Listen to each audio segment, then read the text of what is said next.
Hello everyone, good morning. Welcome back to your YouTube channel Physics by Sanjeev sir. I'm your biology mentor for class 11th and 12th.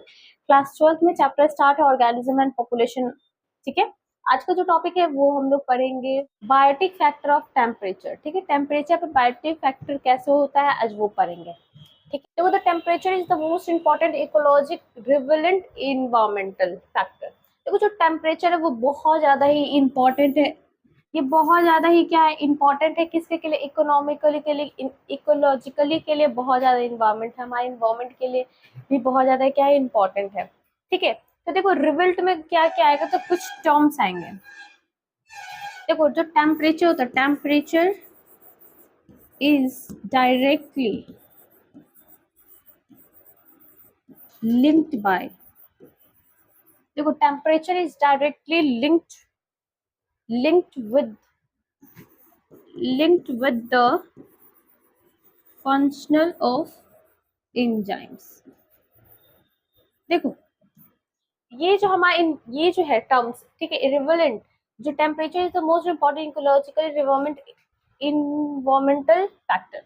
देखो ये क्या होता है, ये जो है वो टेम्परेचर जो है वो डायरेक्ट लिंक्ड है. किससे लिंक्ड है, तो वो होता है कुछ एंजाइम से. जो वैसे एंजाइम्स जो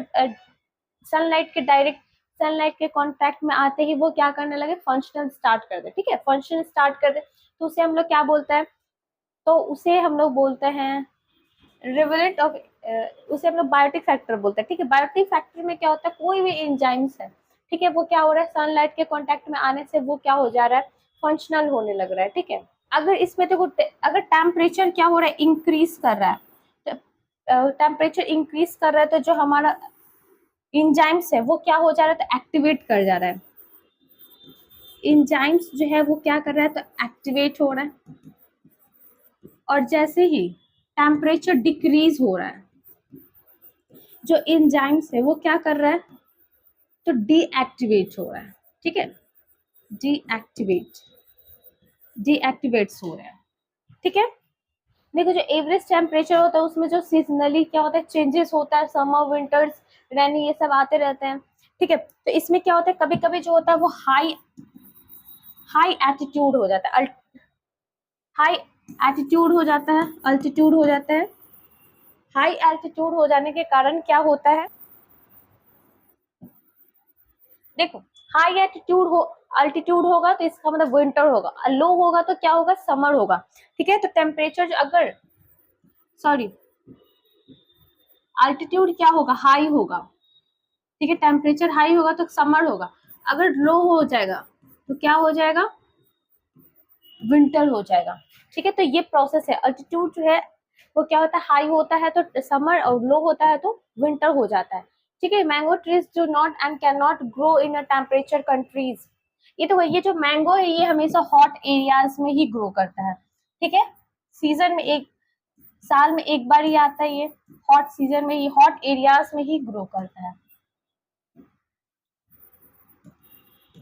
ठीक है, temperature countries like Canada and Germany shown leopards are not found in a Kerala forest, and torna fish are rarely causes a beyond tropical latitude in this ocean.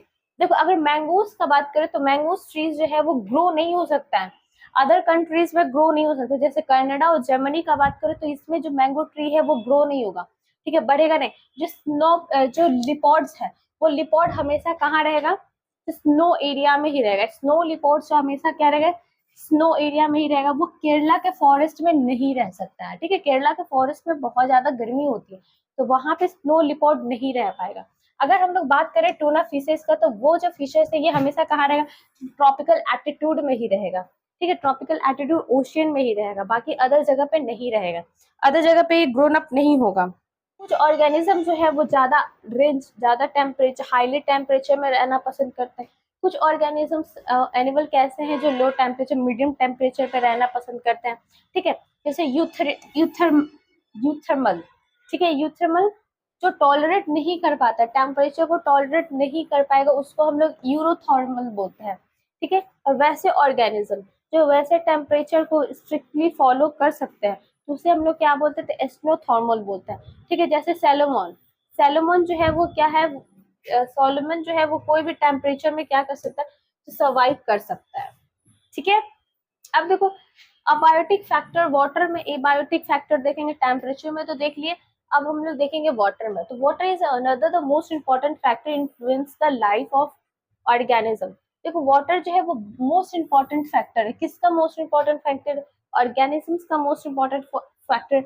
As a human beings का बात करें, human का बात करें या animal का बात करें, ये बहुत ही मोस्ट इंपॉर्टेंट है। ठीक है, ये life of earth originated in water. हम लोग का किससे ओरिजिनेटेड हुआ? तो वाटर से ही ओरिजिनेटेड हुआ है। अनसुटेटेड विदाउट वाटर। देखो विदाउट, हम लोग बिना पानी को हम लोग स्टे नहीं कर सकते हैं। ठीक है, it ability is so limited in desert, they can special adaptation make it a possible organisms to live there. कुछ डेजर्ट एरियाज है, कुछ डेजर्ट एरियाज है, वहां पे जो है कुछ स्पेशल स्पेशल ऑर्गेनिज्म रहते हैं जो वहां पे अपने आप को क्या कर लिया, तो अडेप्ट कर लिया, उस तरीके से ढाल लिया है। ठीक है, अब क्वालिटी ऑफ वाटर देखेंगे तो मैटर ऑफ aquatic ऑर्गेनिज्म। कुछ जो वाटर में रहते हैं तो उसे हम लोग एक्वाटिक ऑर्गेनिजम्स बोलते हैं। जो भी एनिमल्स एक्वाटिक में रहता है उसे हम लोग एक्वाटिक ऑर्गेनिज्म बोलते हैं। तो सोल्ट कंसंट्रेशन अब मेजर एट स्लैंटी पार्ट पर थाउजेंड। देखो अगर सोल्ट वाटर का बात करें तो सोल्ट में जो कंसंट्रेशन है, इसका जो सॉल्ट वाटर में कंसंट्रेशन ज्यादा होता है, सॉल्ट ही ज्यादा होता है। ठीक है, पर thousand is list 5 inland water. देखो किस थाउजेंड से 5 इनलैंड। ठीक है, वाटर जो है 30 to 35 इन द सी। अगर 30 से 35 एरियाज जो है वो कहाँ है? सी में है। ठीक है, लेस देन 100 इन सम हाइपरस्लेनिंग लैगून्स। देखो लैगून्स जो है वो कहाँ रहता है? तो वो भी सी एरियाज में रहता है। ठीक है, एस्टेनोहेलिन, गोल्डफिश, हेड्रोकॉट एंड यूरेलिन ऑर्गेनिज्म इन हियरिंग। इसमें जो वाटर का जो पोटेंशियल है वो डिक्रीज भी होता है, इंक्रीज भी होता है। ठीक है, इसमें क्या होता है? तो लाइज होता है तो उसमें ब्रूस्ट होता है। ठीक है, इसमें क्या होता है? तो इसमें ब्रूस्ट होता है। ठीक है,